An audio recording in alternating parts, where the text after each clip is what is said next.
Oh my gosh, I so fell in love with Scoshi, Peachai, and Rowdy. They were so gentle. They never scratched or bit or were anything violent to humans. Okay, Rowdy, sometimes he bit very, very gently because he wanted to be let out. But you didn't see any mark or it didn't even hurt, so just very gently. I've never seen that before in any cat. I'm used to that a cat, sooner or later, it basically attacks you, or it scratches you, or bites you, or whatever. But no, they never did that. Well, yeah, they were rough to each other sometimes and playing around and stuff. I mean, they're still cats. And those cats were the best therapy cats, emotional support cats, or however you call that. We were taking care of them for 88 days, from March 5th until May 30th, 2025. And unfortunately, in the first 2 months, I had a lot of problems because of my fucked up hormones, because of 2 pituitary gland tumors that I had. Here is one of the videos when we arrived, feeling like shit in paradise. So yeah, I had a lot of problems, unfortunately. And my CFS, chronic fatigue syndrome, was also super crazy active sometimes. So those cats were so amazing. It's very lonely when you're sick, but those cats were amazing. They weren't just sleeping in my room, mostly on my bed every night. Sometimes Rowdy or Peachai, they stayed with me in bed like almost the entire day when I wasn't feeling well. And that really helped so much. Scoshi sometimes came with me into the bathroom when I had diarrhea attacks. Apparently, she didn't mind the smell. And those cats apparently are really great to protect ourselves. So one day, I think in the morning, I just woke up, I saw how Peachai and Scoshi were chasing something under the dresser. There you go. Oh, it's a mamba. It's a mamba? It's a mamba. Oh my gosh. Hello, mamba. No, but don't get No, bitten. don't you dare go back there. Can't go back there. What the fuck are you doing? God. Picture time. I'm taking a video. Well, okay, you want to bring it the reason outside? this is here is because it can come back up. Okay. Fucking A. In my room. I only realized it because the cats came in and looked underneath there. I was like, oh, is there a frog? Is there a spider? Is there a lizard? But no, a fucking snake. I mean, I love snakes, but not in the wild. So like, what the? It's in the tree. See? No, I don't see it anymore. It's right there. There's its head. There's its back. It's sliding down. Now it is in the jungle. Well, that's what happens when you live in the jungle. Paul is so brave. We used to live in Reno, Nevada, the USA, high desert, and yeah, there we had snakes as well. But never ever in the house or the apartment we were living in. So that was something new for us. I'm pretty sure it was also a venomous snake. Yeah, so if the cats wouldn't have been there, I don't know when I would have discovered that snake. Maybe in the evening or after it bit me or whatever. So yeah, they really good to have. So if you live somewhere more outside in the middle of nowhere or middle of the jungle and stuff, it's really good to have cats. They protect you, they tell you. Well, honestly, I think that snake Peachai brought in actually. Then that's the other problem. Cats bring in stuff. And yeah, Peachai just plays with all the critters, with everything, and I think he brought in that snake. About a month earlier, I was still sleeping, luckily, so Paul just sent me a picture and then told me what happened. So he suddenly saw the cats. I think it was again Peachai and Scoshi. Yes, they were staring at something. And then Paul saw it was a snake. And that snake was in the living room. So right after you come into the front door, there is the living room, so right there. So I'm pretty sure that snake got in by itself. So it wasn't the cats that brought it in. So yeah, they were just staring at that. And also that snake Paul picked up and released it into the wild. Oh, just a garden snake. Okay, Peachai has a snake. I don't know, here. What the fuck is he doing with it? Okay, Paul, get it. Ugh.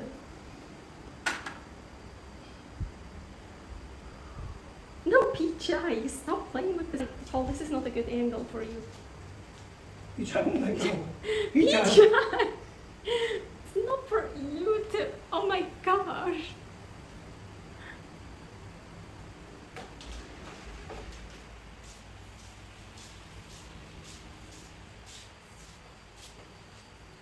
That's the third snake. Now we know who brings it home. You! Hunter. The Pichai! Hunter. Yeah, so earlier I mentioned the cats were playing with some critters sometimes. So here are some videos.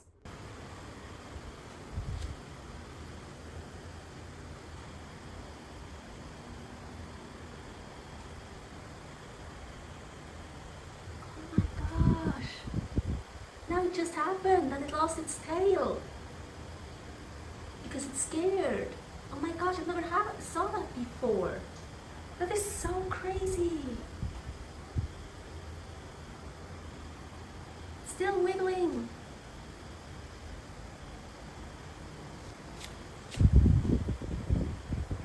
I think Pichai, oh no, he's not eating it.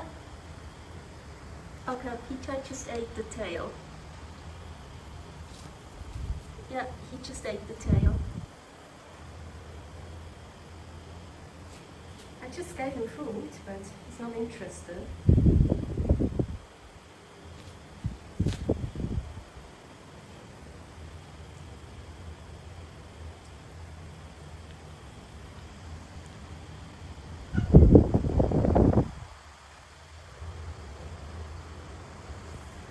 Oh, he's eating it now. When Pichai was playing with a lizard, it was the first time when I actually saw a lizard lose its tail. Sometimes the cats also ate the creatures, and sometimes later on they threw them up again, half digested. I never saw it, but Paul told me he saw some puked up lizards or so. I told him to take a picture next time. Apparently there was no next time, so it didn't happen very often. For some reason, when it rained, we got so many insects in the house. All the windows and doors have screens, and we always kept them closed, but they still got in somehow through the cracks or whatever. The cats, they chased them and ate some of them. That was really good. And Pichai, you see, is eating the ones that get inside. And outside, the lizards were eating the insects on the screens. Now I know why those lizards are always here on the screen. Because you see, they're eating those insects. Really cool. Sometimes when we left the house, the cats followed us up the street. And sometimes when we got back, they followed us back down to the house. Super cute. Scoshi, the Scotianator. So for some fucked up reason, Paul called her Sokai. So for the first week or so, we kept calling her Sokai, and until we figured out, oh no, her name is actually Scoshi. And it was so hard to change the name at the beginning because Sokai was so in our brains. I don't know why Paul called her that. Like all of them, she's a rescue, and she has a birth defect. Her tip of one of the ears is missing. She has a resting bitch face, and most of the times when you see her and you bend over to pet her, she rolls over and she wants her belly rub. But she doesn't really like being picked up. She's also the one that plays the most. When you set up the tubes in the living room, oh my gosh, you should see her go. She plays and plays. She plays with you whenever you want, with whatever you want. Not so much the males, Pichai and Rowdy. Scoshi, she was always playing. But she's also the one that gets on dressers and stuff and knocks over things. And she keeps stepping on the fans that were on the ground, and then she turns it off and on and off and on. Yeah, it was a bit annoying. She loves baskets and boxes. Sometimes she slept on top of me. Often Pichai and Rowdy, they slept with me in my bed, but she usually preferred the recliner or the office chair.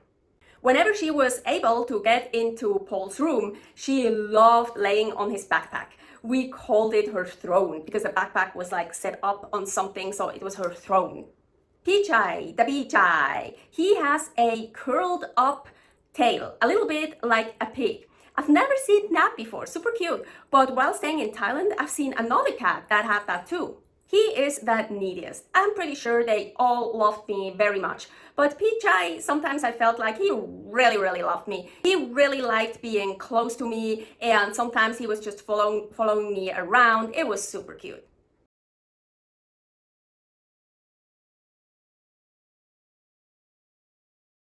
One of his favorite spots on top of the refrigerator.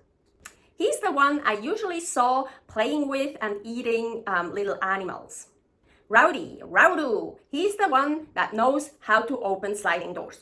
Paul started using tape on the doors because even when they were locked, he figured out how to open them. We were supposed to keep the cats in during the night. So during the day, they could go in and out as they pleased, but during the night, we locked the doors, and Rowdy sometimes got really pissed that he couldn't get out anymore because he wanted to get out more. So he was meowing and letting us know, hey, I want to get out. But we didn't let him out. And yes, sometimes at night when we tried to get all the cats in to lock the doors, we couldn't find him. So I don't know, in those 3 months, maybe 3-4 times, we just left him outside and spent the night outside because we just couldn't find him. He just wouldn't want to come home.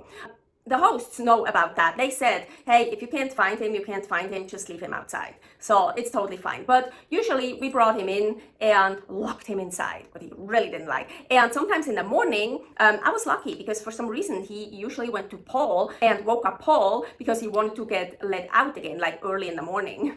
But not always. Sometimes he just stayed in bed with me and just kept sleeping and sleeping even after I got up. He was staying in my bed until late afternoon.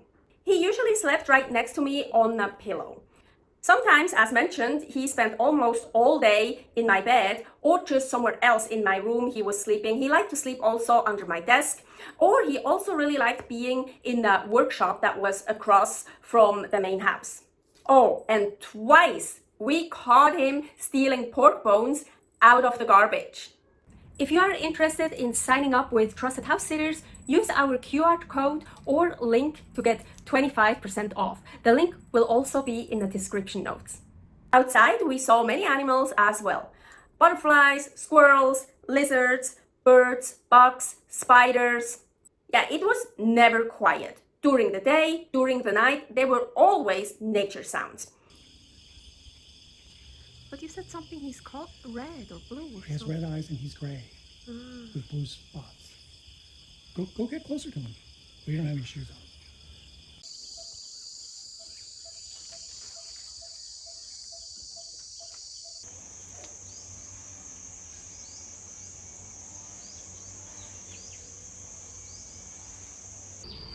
Okay, here is a caterpillar carrying its eggs.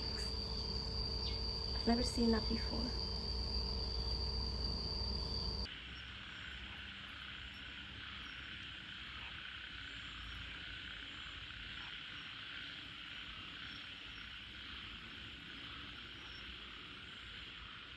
The cicadas can be very loud, but they're not loud all the time. So usually, like when it gets dawn, when it starts to get dark, they start for a while and they're really loud, then they stop, and then later on maybe they start again. Actually, they were also doing that during the day. Yeah, so they can be very loud.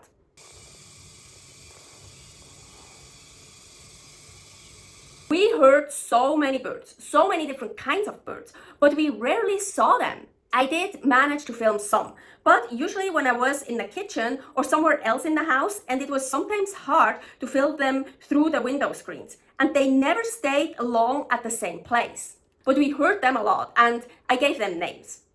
So there's the duck dog bird that either sounds like a dog barking or a duck quacking. So it depends. Well, a duck is a bird, so maybe that duck dog bird is actually a duck. I don't know, I never saw it.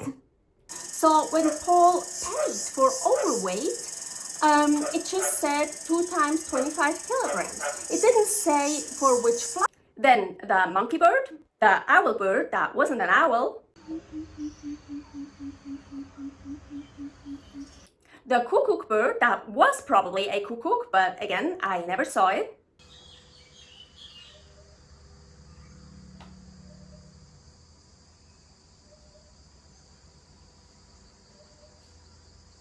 The obnoxious loud bird.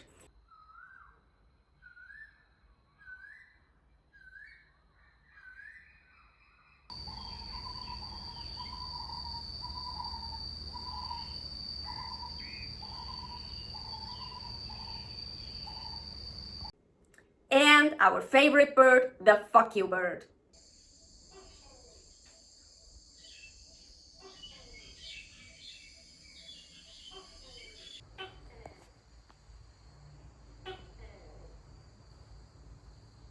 And there were beetles. They sounded like rattlesnakes.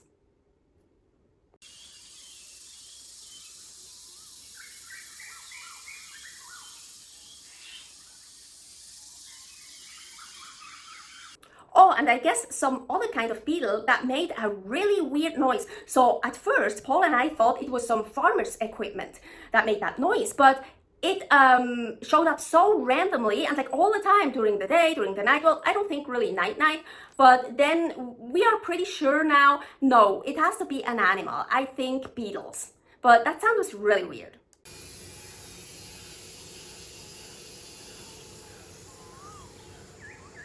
Oh, on 2 nights I had a firefly in my room. Super cool. So I tried to film it, but it was really hard. I also turned on the light from the AC so you could see it better in the video, but I actually think it was better visible without the light.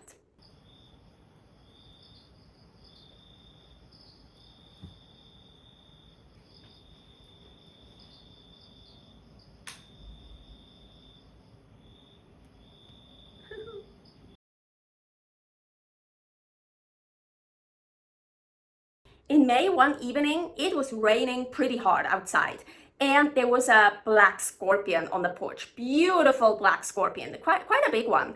But yeah, I was very glad I didn't encounter that scorpion when I was outside. And because Paul left that light on the porch, there were so many flies, insects. You can't believe it. So many that were swarming around there, and it attracted a frog. So the frog was outside eating the insects. Super cool. I brought the frog. The frog is eating the bugs. See him eating the bugs? Oh my gosh, he's eating the bugs. Well, they're termites.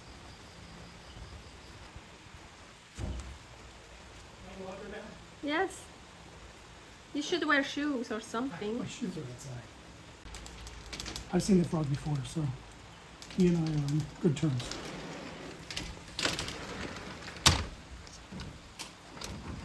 And again, the lizards on the screens were eating the insects on the screens. And again, there were so many insects inside of the house, and the cats chased and ate some of them as well. So I just think that's kind of cool. The pond in front of the house has fish in it, but they're really hard to see. But one day after it rained, you could see so many fish in there. Super cool. So Paul told me, yeah, they're swimming towards the surface because of all the insects that landed on the water when it was raining to eat them. We absolutely loved our stay there, and even still now after 2 months, I still miss Pichai, Skoshi and Rowdy so much. Now it's a bit better because we are in Singapore right now and we're taking care of a dog and a cat, so it is a little bit better. But when we were in Malaysia in an Airbnb, it was so hard for me to fall asleep at night alone in bed without any cats. So yeah, I miss them so much. Stay happy, stay healthy.